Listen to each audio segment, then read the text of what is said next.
সকালের জলখাবার হোক বা স্কুলের টিফিন, অনায়াসেই ঝরঝরে চিড়ের পোলাওয়ের রেসিপিটি আপনারা সার্ভ করতে পারবেন।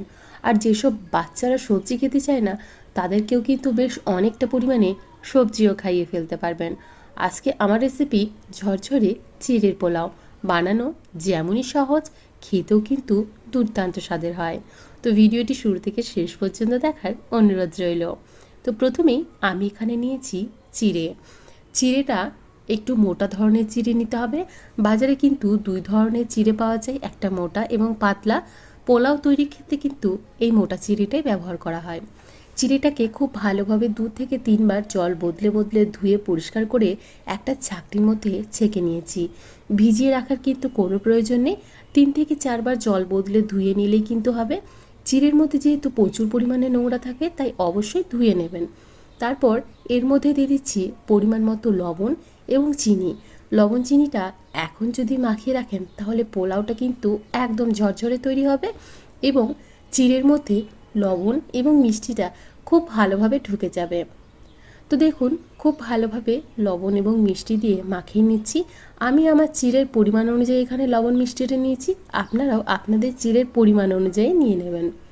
এখন একটা প্যানের মধ্যে নিয়ে নিচ্ছি প্রায় 2 চামচের মতো সাদা তেল। তেলের মধ্যেই বেশ কয়েকটা চিনেবাদাম এখানে ভেজে নেব। আপনারাও নিজেদের পরিমাণ অনুযায়ী এখানে চিনেবাদামটা নিয়ে নেবেন। আমি যেহেতু একটু বেশি পরিমাণে করছি, তাই একটু বেশি পরিমাণে চিনেবাদাম নিয়েছি। এখন চিনেবাদামটাকে বেশ কয়েক মিনিট ধরে খুব ভালোভাবে লো ফ্লেমে ভেজে নিয়েছি। তারপর তুলে একটা পাত্রের মধ্যে রেখে দিলাম।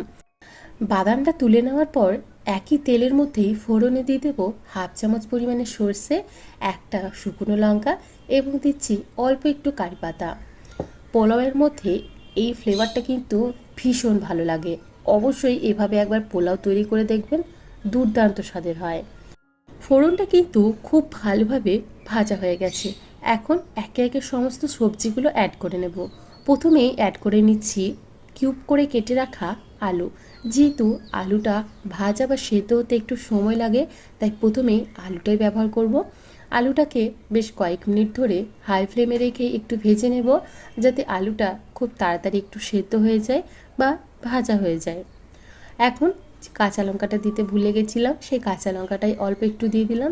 যেহেতু বাচ্চারা খাবে, তাই অল্প একটু ঝালটা কমই ব্যবহার করছি। আপনারা নিজেদের পরিমাণ অনুযায়ী এখানে ঝালটা ব্যবহার করে নেবেন। এখন এই সমস্ত সবজিগুলো আমি অ্যাড করে নেব।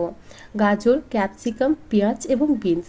প্রথমেই গাজরটা দিয়ে আরও 2 মিনিটের মতো একটু নাড়াচাড়া করে নেব, যেহেতু গাজরটা অন্য সবজির থেকে একটু শক্ত। তো গাজর এবং আলুটাকে খুব ভালোভাবে অল্প একটু সময় ধরে ভেজে নিয়েছি। এরপর একে একে পেঁয়াজ, ক্যাপসিকাম এবং বিনসটা অ্যাড করে নিচ্ছি।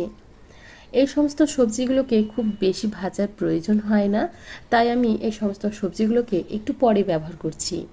আপনারা নিজেদের ইচ্ছে মতো যে কোনো সবজি ব্যবহার করতে পারবেন।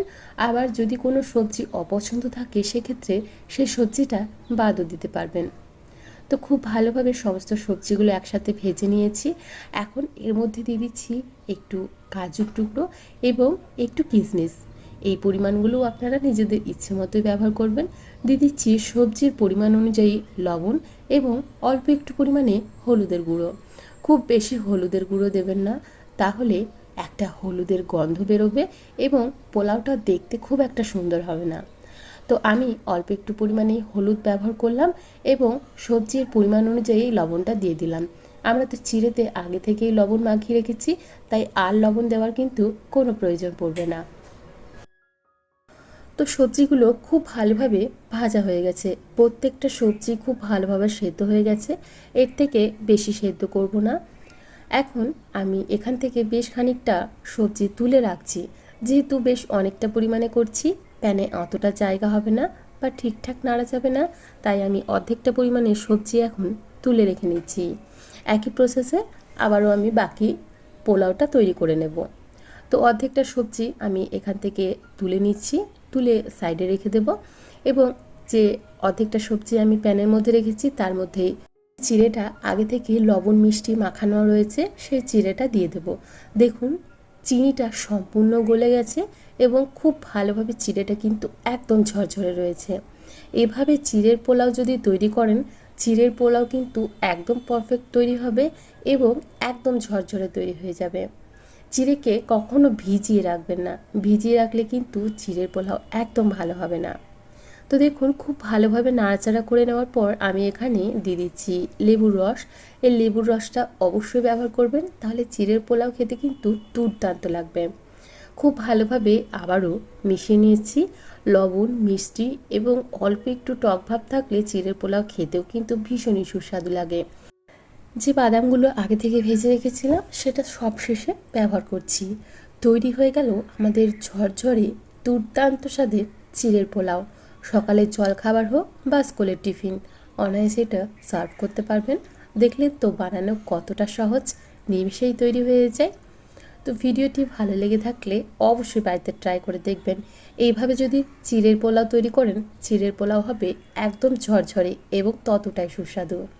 আজকে তাহলে এখানেই বিদায় জানাচ্ছি। আবার হাজির হয়ে যাব অন্য কোনো দিন অন্য কোনো রেসিপি নিয়ে। ভালো থাকবেন, সুস্থ থাকবেন এবং ভিডিওটি সম্পূর্ণ দেখার জন্য আপনাদের সবাইকে অসংখ্য ধন্যবাদ। বাই।